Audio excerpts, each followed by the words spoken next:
Hello everybody, मैं हूँ सोनल और आज हम बात करेंगे एक बहुत ही इम्पोर्टेंट बहुत इम्पोर्टेंट और बहुत बेनिफिशियल ब्रीदिंग टेक्निक के बारे में।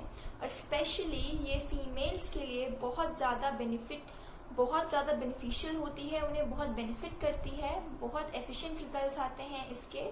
और मैं भी एक फीमेल हूँ, मैंने भी ट्राई किया था और इसके रिजल्ट बहुत ज़्यादा बेनिफिशियल है।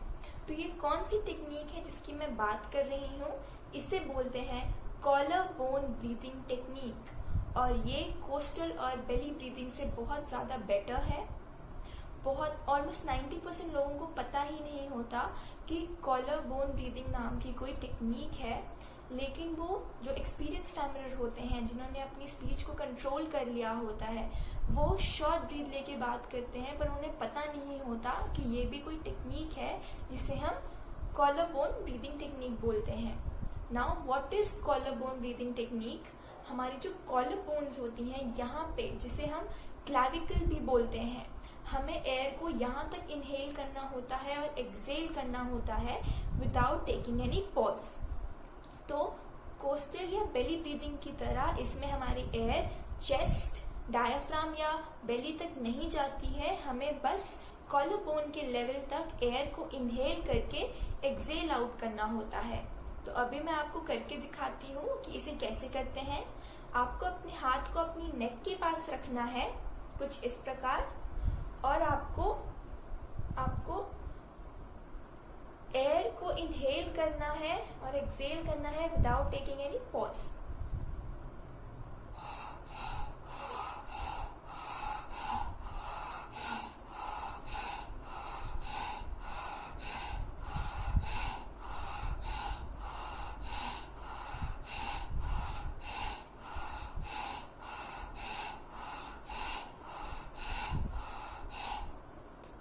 आपको कुछ इस प्रकार करना है। आपकी एयर सिर्फ कॉलर बोन के लेवल तक जानी चाहिए, इसके नीचे नहीं जानी चाहिए। और विदाउट टेकिंग एनी पॉज आपको after the peak of inhalation exhale करना है।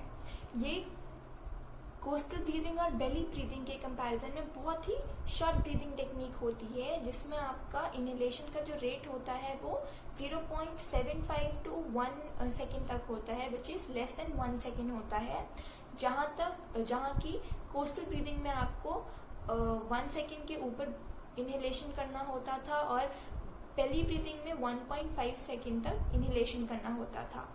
तो उसके कंपैरिजन में ये शॉर्ट ब्रीदिंग टेक्निक होती है, बहुत ही बेनिफिशियल टेक्निक होती है। हमने 9 फीमेल्स के साथ इसे ट्राई किया था। हमारे पास 9 women आई थी जिन पर हमने इस टेक्निक को ट्राई किया, कॉलर बोन टेक्निक को ट्राई किया, और उन 9 फीमेल्स में हमें बहुत अच्छा रिजल्ट मिला। उन 9 फीमेल में हमें एकदम 100% रिजल्ट मिला। और ये उन लोगों के लिए, स्पेशली उन लोगों के लिए बेनिफिशियल होता है जिन्हें एंजाइटी फियर होते हैं, जिन्हें स्टेज फियर होते हैं, जिन्हें हेजिटेशन होती है बात करने से पहले। तो उन लोगों में ये टेक्निक बहुत बेनिफिशियल होती है और बहुत अच्छा रिजल्ट आता है जब हम इसे अप्लाई करते हैं, स्पेशली इन फीमेल्स।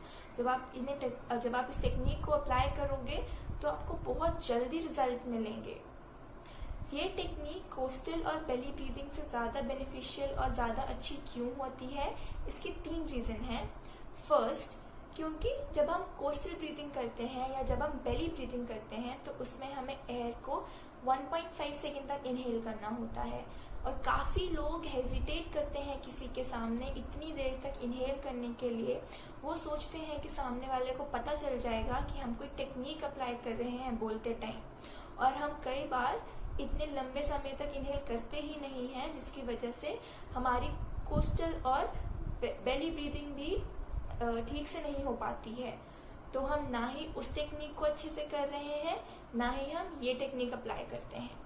तो जिसकी वजह से जब हमें कहीं पे अपने आप को प्रेजेंट करना होता है, उस हेजिटेशन में हम अपने आप को अच्छे से प्रेजेंट नहीं कर पाते और स्टैमर कर जाते हैं। तो सेकंड रीजन है कि फीमेल्स में अक्सर इतना स्टैमिना नहीं होता, इतनी एनर्जी नहीं होती कि वो 1.5 सेकेंड तक अपने लंग्स में एयर को इनहेल कर सकें। इसमें बहुत एनर्जी लगती है। तो कई फीमेल्स में ये बहुत डिफिकल्ट हो जाता है कि वो 1.5 सेकेंड तक इनहेल कर सकें, और उन्हें ऐसा लगता है कि उनके रिब केज को किसी ने बहुत टाइटली जोर से दबा दिया हो, या किसी बेल्ट से उनकी रिब केज दब गई हो, उन्हें ऐसा फील होता है। तो उन्हें बहुत प्रॉब्लम हो जाती है ब्रीदिंग करने में। इसीलिए कॉलर बोन ब्रीदिंग बहुत अच्छी है, क्योंकि एक तो ये बहुत शॉर्ट स्पैन की होती है, बहुत इजीली हम कर पाते हैं, और एक इंसान हेजिटेट भी नहीं करता इसे अप्लाई करते टाइम, क्योंकि बहुत छोटा टाइम लेती है, बहुत कम टाइम लेती है करने के लिए, और किसी को पता भी नहीं चलता कि हम कोई टेक्निक अप्लाई कर रहे हैं।